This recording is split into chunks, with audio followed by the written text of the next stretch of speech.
7वां दिन है आज धरने का। क्या अब तक आश्वासन मिला है? क्या अधिकारियों से या बैंक आपका मिल प्रबंधन से कोई आश्वासन किस तरह का मिला है?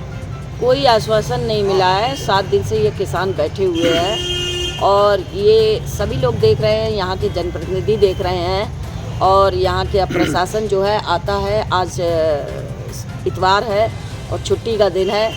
जब छुट्टी का दिन नहीं होता है, वर्किंग डे होता है, तब भी प्रशासनिक अधिकारी आके चुपचाप मुंह उधर को करके किसानों को अनदेखा करके चले जाते हैं। मतलब नजरें नहीं मिला पा रहे हैं? नजरें कोई नहीं मिला पा रहा है। गन्ना सोसाइटी सबको मैं जो है अपील कर रही हूँ और सबको चुनौती दे रही हूँ। सुनीता गंगवार सबको चुनौती दे रही है, देखे कौन ईमानदार है आकर इसका पेमेंट करा। इसका मतलब है कि आप सब बेईमान हैं और ये बेईमानों के जंगल में 70 करोड़ रुपया जो है इन सभी के बेईमानों के चंगुल में है। ये किसानों का कहीं से कोई आश्वासन नहीं।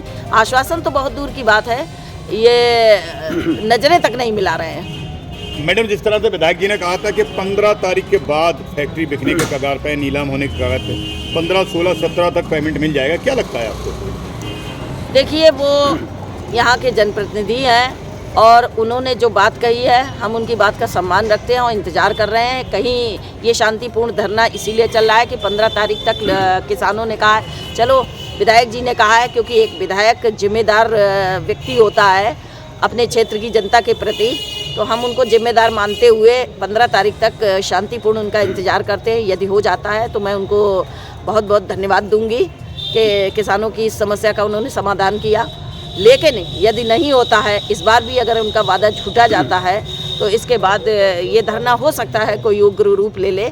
और धरना नहीं, उग्रता लाने के लिए हमारा मकसद नहीं है, लेकिन किसान का सब्र का बांध टूट सकता है। मैडम, जिस ढंग से लगातार 7 दिन तक रात दिन किसान आपके साथ कांधे से कांधा मिलाकर धरने में शामिल हुए हैं, आपका सहयोग कर रहे हैं, उन किसानों के लिए जो नहीं आ रहे हैं, अब भी धरने में नहीं पहुंच पा रहे हैं, उनके लिए क्या कहना चाहेंगे? मैं लगातार अपनी संबोधन में अपील कर रही हूँ उन किसानों से कि आप अपने लड़ाई लड़ने के लिए आइए, यहाँ पर नवाबगंज तहसील में आइए और ये आपके हक अधिकार की लड़ाई है। यहाँ के जनप्रतिनिधियों ने नाली खरंजों पर लोगों को बहुत लड़वाया है। आज सुनीता गंगवार आपको अधिकार के लिए लड़ने को कह रही है और ये जंग उनको लड़नी चाहिए। लेकिन मैं एक चीज़ आपको आपके चैनल के माध्यम से कहना चाहूँगी कि यहाँ पर एक नकारात्मक मैसेज भी बहुत चलाया जा रहा है तमाम नेताओं के द्वारा, बड़े नेताओं के द्वारा होता है ये मैसेज कि लोगों को रोका जा रहा है, धमकाया जा रहा है, धरने में मत जाना, अरे पैसा तो मिल ही जाएगा, कभी ना कभी मिल जाएगा, ये तक कहा जा रहा है, तुम्हारे काम रुक जाएंगे।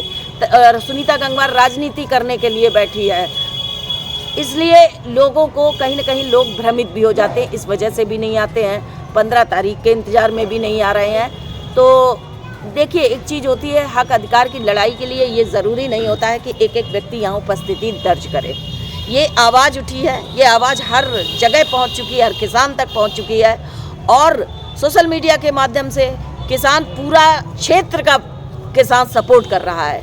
मैडम, अभी हमने जैसे कि ऐलान हो रहा था, आपके भाषणबाजी हो रही थी, उसमें कहा गया है कि अब नई रणनीति तैयार कर रहे हैं आंदोलन में जो लोग बैठे हैं आप लोग, तो अगली रणनीति क्या होगी? अपील हो रही थी कि गन्ना लेके आए, क्या है ये सब? देखिए, कल 15 तारीख है और किसान के सब्र का बांध टूटना आरंभ हो गया है। कल हम लोग जो है किसान यहाँ विरोध प्रदर्शन करेंगे, गन्ने की होली जलाकर कल किसान अपना विरोध प्रदर्शन करेंगे। तो गन्ने का होली जलाई जाएगी कल यहाँ पर, और इसके अलावा कोई जनप्रतिनिधियों से भी कोई अपील कर लें, यहाँ हो सकता है आपकी अपील का असर हो जाए। मैं तो बराबर यहाँ के जनप्रतिनिधियों से अपील कर रही हूँ कि ये अन्याय मत करो किसानों के साथ में। आपने वोट लिया है अपनी जनता का और अपनी जनता का ध्यान रखना उनका दायित्व बनता है, किंतु यहाँ सर्दी में आप उन्हें बैठा कर 2 साल से उनको लॉलीपॉप देकर कौन सा दायित्व आप पूरा कर रहे हैं, ये तो कम से कम बताएं।